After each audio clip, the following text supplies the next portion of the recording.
Hello, I think I'm live. I think I'm live. I think I'm live. I think I am. Yes, I am. Okay. So hopefully you can see me and hear me fine. I wanted to do. I realized I haven't done a video in a while, and so I wanted to do this video. Hopefully it's not choppy. I feel like it's coming out choppy. Anyway, and I thought I would record it live because why not? I have everything here. I just finished. I just finished one of my consulting sessions, so I'm a bit. My voice is a bit. I'm losing my voice a bit, so I'm going to keep drinking coffee and eating my almonds. But what I wanted to talk about today is actually, I thought this would be a good video to have. We're still toward the beginning of the year, and it will be about my goals for 2020. And because I want to set out my goals, I've mentioned before. In fact, I have a worksheet in one of my other videos from a few weeks ago. If you want to set up your goals for 2020, I have a worksheet that you can fill out and kind of spits them out. I actually take them very seriously, like New Year's resolutions. I make them New Year's goals and stuff. And so I want to go over them with you just to share what I'm doing. And also, I like that because it gives me accountability, because then, I have it out here and I've told everyone what they are. And so it means I kind of need to follow through. So I'm going to go through them. And yeah, if you can feel free to let me know if you have any questions along the way, I guess. Let's see. Let's go through my goals. So the way I set up my goals usually is I have a yearly goal, and then I divide it up. I divide it up for each month, and then divide it up more according to all the steps. But I also have these checks. I do a 100-day check and a 200-day check that I set up in my calendar. Like, I really kind of divide it up to make sure I'm following through and going through my goals. I really try to structure it quite a bit. And my goals are divided usually in terms of work and projects and health and personal and stuff like that. I kind of do this whole thing. I won't go into all the details because that will take way too long. But anyway, let's go through the goals that I have in general for work and stuff like that have to do with translation. And we can talk about it. Maybe we can compare notes and see how that goes. So first of all, for work, we right now live in Charlotte in the States. We're not going to be living here forever. We're probably going to be here, for more than a year. But the way I did it is I'm planning as if we're leaving by the end of the year. And so what do I want to have achieved here where we're living by the time we leave? And I try to keep this in mind because we are going to leave at some point. And so I want to make sure that us staying here, I got the most out of it that I could. And anyway, the main thing I want to do is I want to be joining associations that then I can still help out when I'm somewhere else. Like, we go back to Europe or somewhere like that, I can still try to help out. So, I'm thinking like joining the local Chamber of Commerce, because then if I'm in Europe, I can still kind of work with the Chamber of Commerce here in terms of like finding businesses, marketing, kind of helping Charlotte out in a way. And I can still be involved with this place when I go to a new place. I think that would be really interesting, actually. And so I'm trying to work that angle of it and see, which associations to join and which ones, can also, I can still be involved in, let's say, even if we move somewhere else, even if they're local things. And so I think that'll be interesting. So, that's one of the things I have, that I want to, join a membership in either the Chamber or the Rotary Club or, one of those things. And then see if I can still help out and still be involved when we leave. Let's move on to more stuff having to do more with translation. I have a book coming out. You can pre-order it. I'm sure I have a link to it somewhere. And so a lot of what I have to do has to do with that. I have the book, and then I'll be updating the course according to the book as well. And so that's a lot of my the project stuff that I want to do. And I want to focus more because I have a lot of fun doing these projects and helping people out with what they're doing. And so I've always considered it as something extra that I do only in my spare time. But now I want to concentrate a bit more on it. I'm not sure if that'll include this YouTube channel per se. But it will definitely include like the courses and the books and stuff like that. I want to do more with that. And, like I said, I offer consulting courses. Like I said, I was doing that before, and I do resume reviews and stuff like that. And I kind of want to build that up more, where I help out the freelancers rather than just the clients, and get more involved, so I can stay more involved with freelance translators and stuff like that. And the only reason I say I'm not sure about this channel is because I'm I am scared of this channel. Like, I don't want it to grow too much. I really like the level that it's at now. And B, and if it grows too much, I don't know if I can help as much. Even now, it's kind of hard, to keep up with all the questions and stuff like that I receive.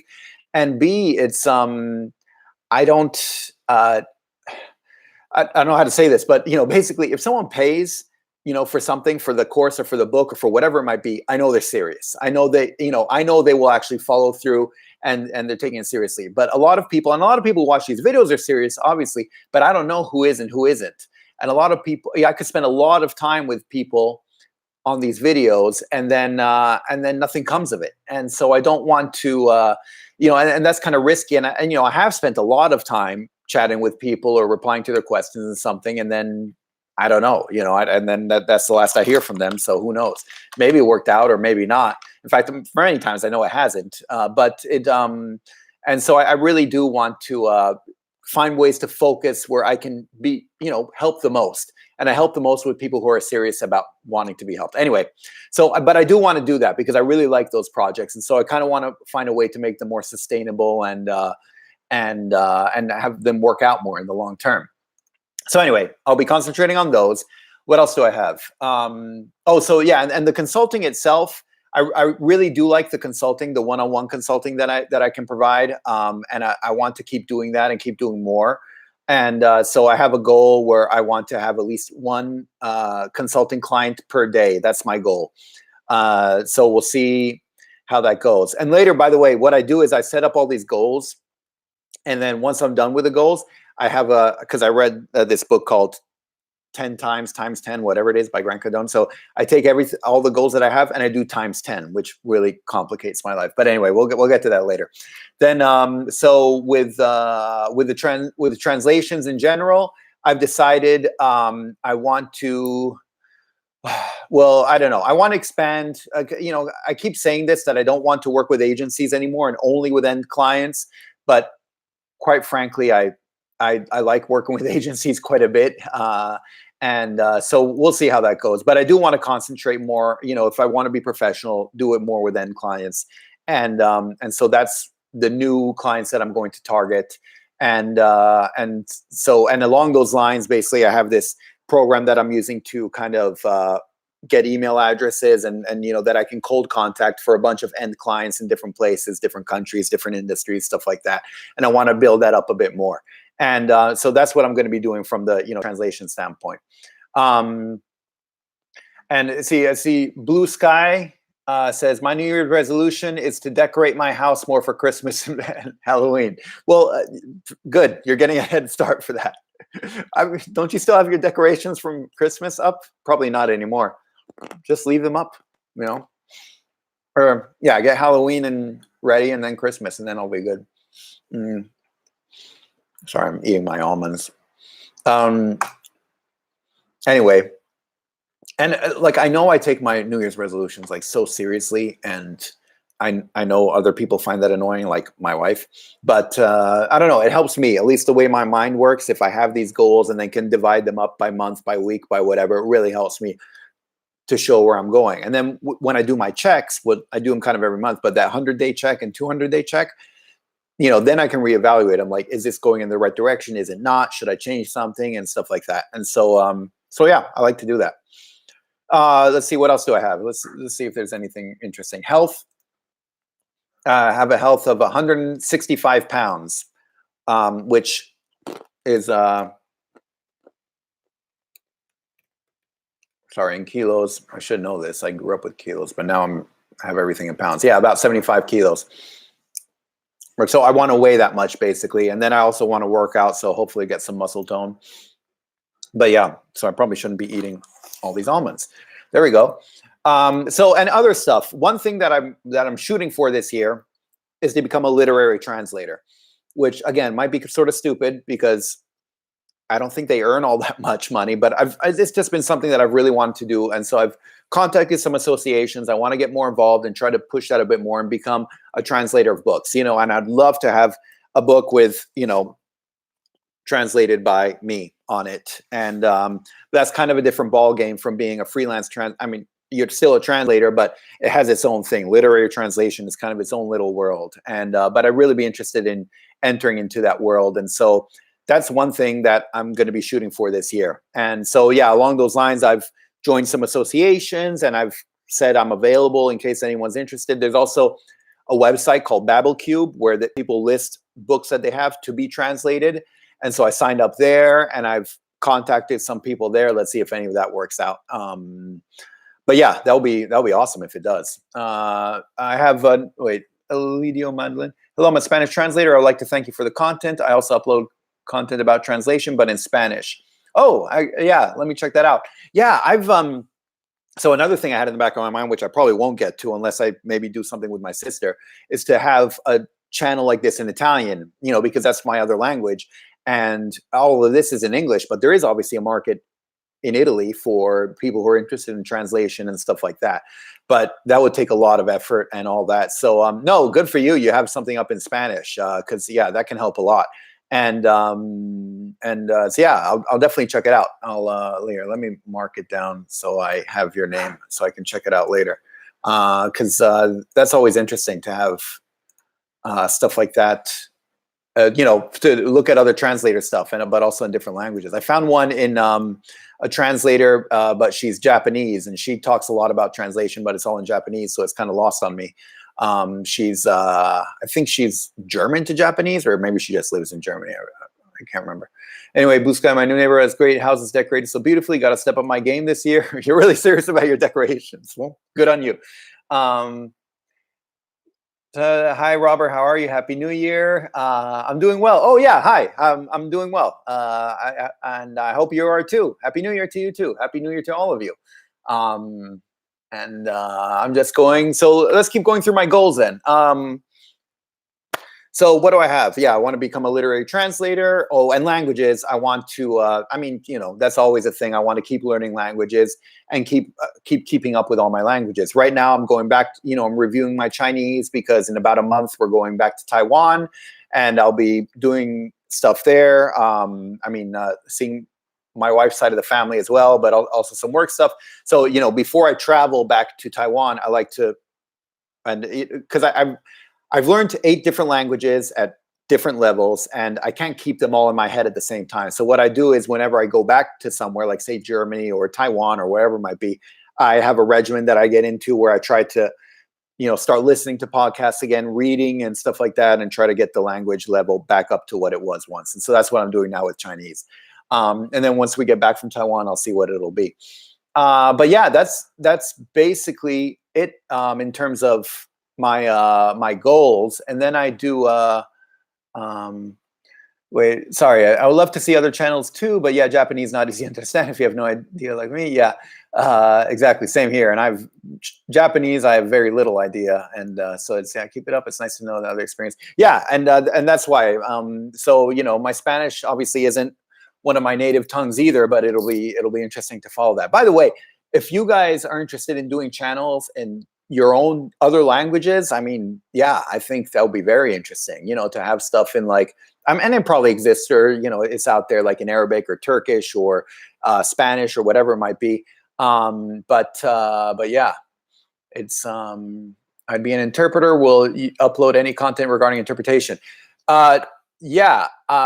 So hopefully. And a couple of videos ago, I had a thing. I think the video was called "Call for Interpreters." I really want to get in touch with interpreters and get some more content for interpreting, because people ask me that, and I'm not an interpreter, unfortunately. I'm a translator, and I can talk about it, but I really feel like I shouldn't, because that's not where my experience is. I only know what I've seen around here and there. And so yeah, if you are an interpreter, once again, please feel free to get in touch with me. Some people did get in touch, and so I've been sort of emailing back and forth. We'll see how that goes and where that goes, you know, but I'm really open to anything, you know, just to offer some more help for interpreting, though. I'd like to be able to do that, because I really can't. I do written translations, and that's it. Likewise, if you're an interpreter, oh, you'd like to be an interpreter. Okay, so you're not an interpreter yet, but, you know, once you get things going, I'd love to hear about your experience as well and how that goes. I don't think I have any content regarding interpreting. I might have like some introductory thing where I talk about more or less what's involved. More or less I can tell you. It's in a way it's the opposite of translation, because translation, you usually translate written translations, you translate into your native tongue. I know interpreting you do from your native tongue usually, because that way you can catch nuances and jokes and whatever it might be right away, and then and find a way to say them, I guess. I also feel like interpreters tend to be very good at talking. They can think on their feet and come up with stuff like that. I'm not good at that at all. And in fact, and I prefer sitting there and typing and then making sure I come up with something extremely good to send out to the clients. That's what I do, and that's what I'm good at, I think. And so, but yeah, if you want to be an interpreter, yeah, I mean, there's definitely always a need for interpreters. By the way, interpreters can mean simultaneous interpreters, consecutive interpreters, and they also have what's called chukotage. I think there's a different word in English for that as well, but basically that involves where you kind of follow someone around, like if they're traveling or at a conference or something, and you kind of just whisper into the ear the important things so they can follow along what's happening around. So you don't necessarily interpret everything happening, everything word for word or anything, but just to help give it. Anyway, you have various different types of interpreting. So see what works best for you and what you would like to get into. That's 100% of what I know about interpreting. So that was it. Unfortunately, I can't help you any more than that. But yeah. So anyway, here, let's go through. Anyway, those are my goals that I've been going through off and on. So what I do is, once I have my goals and once I've listed all that, I do times 10, which really is annoying, but it's probably helpful. So like when I said I want to join like a chamber of commerce or something like that, then I put times 10, which means I want to join 10 different associations or something like that, which means I need to start scrambling and think of it in a very different way. So so right away I start thinking, well, the World Trade Association, like we have our local trade association, I should say, and then Chamber of Commerce. Maybe there are other chambers, and in fact, there's a global chamber that I might look into. The local Rotaries of this and that and blah blah blah. Anyway, I'll be looking into it and I'll see, to go to my goal of 10. And then in terms of the book and the course, I'd put their times 10. So I mean, I guess that means 10 other courses or books. I don't even know what that means yet, but I need to do times 10. So yeah, probably more courses, put them on more platforms. What I could do maybe if I have time is actually create a book on how to set up a translation agency. I think that could deserve its own book as well. In addition to the course that's up, but we'll see. Then for consulting, like to provide the consulting, I said I want 1 client a day. Times 10 will mean 10 clients a day. So, I get something like this, and 10 clients a day is, I can't do that. I know that wouldn't work out. So what else could I do? I could have 1 client a day, but they pay 10 times as much, but no one's going to pay, no matter how good I am. You're freelance translators. You're not going to pay me, like the best paid lawyers or something, because that's not how it works. But so that got me into thinking, but maybe like organizations or companies or schools or something could pay, for me to do like a group thing, but then it becomes more like a webinar or a seminar or something like that, which is something I could look into as well in terms of coaching and do something more along those lines. We'll see where that leads again, but I like this idea of doing times 10, whatever your goals are, you do times 10, because it really forces you to think in a different way. Because you already have a goal, and to do times 10 suddenly becomes ridiculous, but you're like, oh, wait a minute, maybe there's a way I can try to do something, along those lines.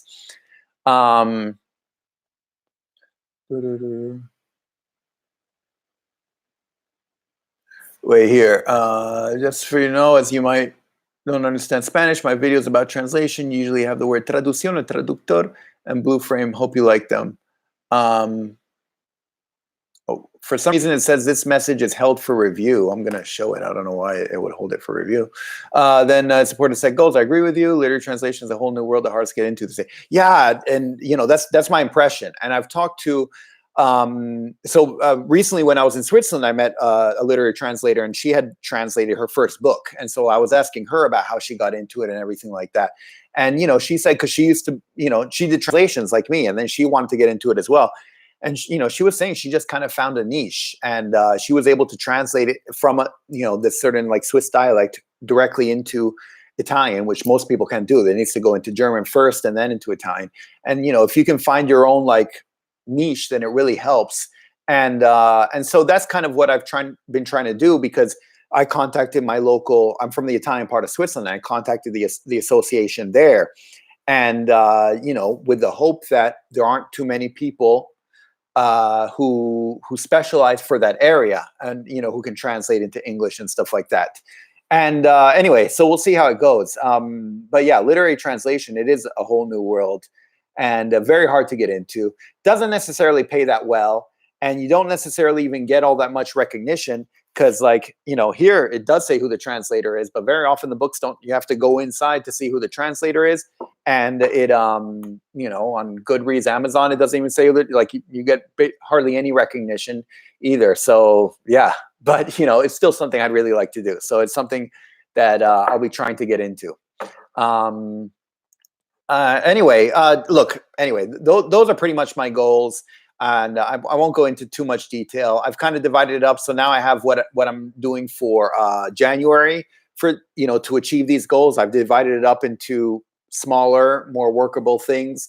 And so, yeah, I'm shooting to find 3 groups to join for the associations and everything in January. Let's see how that goes. In theory, it should be fine to join 3 associations. And, then I need to become involved in them as well. And then my book needs to be ready. It needs to be ready because I'm launching it early February, I think, or February 11th. I should know this, by the way. I should talk about it. You can pre-order it now. I think the link is down there. I know it's somewhere there. But it should be released February 11th. By the way, if you pre-order it, it's a lot cheaper. How to Be a Successful Freelance Translator, 3rd edition, which is my best one yet. I'll do another video about it though. And then ideas. Then I want to come up with 6 ideas for courses I wrote for January. Okay, let's see how that goes. And then I want to do more volume of and clients that I can contact basically through this program. We'll see if that works or not. If it does, I might actually even do a video on that, because that could be interesting for translators in general. And then health, I want to run or walk 5 hours a week. I guess an hour each weekday, which I kind of do. Well, no, okay, yeah, but I need to be regular about it. And then for Chinese, because this month I'll be doing Chinese, I have my daily regiment of that. So between the podcast and the booklet and then this TV show I watch. Anyway, those are my goals for now. And so feel free to share what your goals are, including decorating. Including who is it? Blue Sky said, if you're decorating your house for Christmas and Halloween, if that's your goal, then feel free to share pictures. I want to see pictures of those decorations. Okay, Blue Sky, because that seems a very interesting New Year's goal or resolution. But yeah, please feel free to share what yours are and what you do in terms of goals and resolutions. Because as you can see, I take mine quite seriously. And so I go through this whole process, which basically takes a day or two of creating this whole system that then I can follow throughout the year in order to achieve these goals. And I just wanted to mention it here. Trust me, I didn't go into detail at all. I really made it broad because I kind of do a lot of detail when I do it. But I kind of wanted to mention what my goals were. So then I have them here. I need to be held accountable. And then, kind of bring you in on the process of how I work with my goals. Once again, also, there's a few videos ago where you can find a worksheet that's downloadable and you can fill out. If you fill out, what your goals are for the year, and then it kind of does a whole kind of program for you that you can follow. So feel free to check that out and download it. Maybe once this is done, I'll add that into the description here as well, so you can download it and check it out if you want. But yeah, that's pretty much it. Otherwise, I will see you in the next video. And I'm trying to do, I said I'm not trying to build this up too much, but there are stuff I'd like to do. I like to do stuff with words and etymology. So I might be doing a bit more of that, where I talk about words in general, because I enjoy that, and it's my channel, so I get to do that. But anyway, and also, yeah, I will be checking out your Spanish language translators channel, because that sounds interesting. And so it'll be fun to check out. I assume I can just click on your profile and find it. Although now with the live chat, I get this weird interface with the live chat. I can't click on anyone's profile, but I think once it's up, then I can then click on your profile and find it or something. Anyway, that's pretty much it. At least that's all I can think of for now. And so I will see you in the next video. I hope you're all having a very happy New Year so far. I hope you're having a great 2020. And I hope it's a great start for the rest of the 20s. And yeah, and may it be productive. May you have much success with your freelance translation and with everything else. And I hope you can achieve very good resolutions and goals. And yeah, and I'd love to hear about them as well. So take it easy, and I'll talk to you in the next video. Okay, thanks. Savidum. I mean, I say Savidum, but I have no idea where to click. Oh, here we go. End stream. There we go. Okay, Savidum again.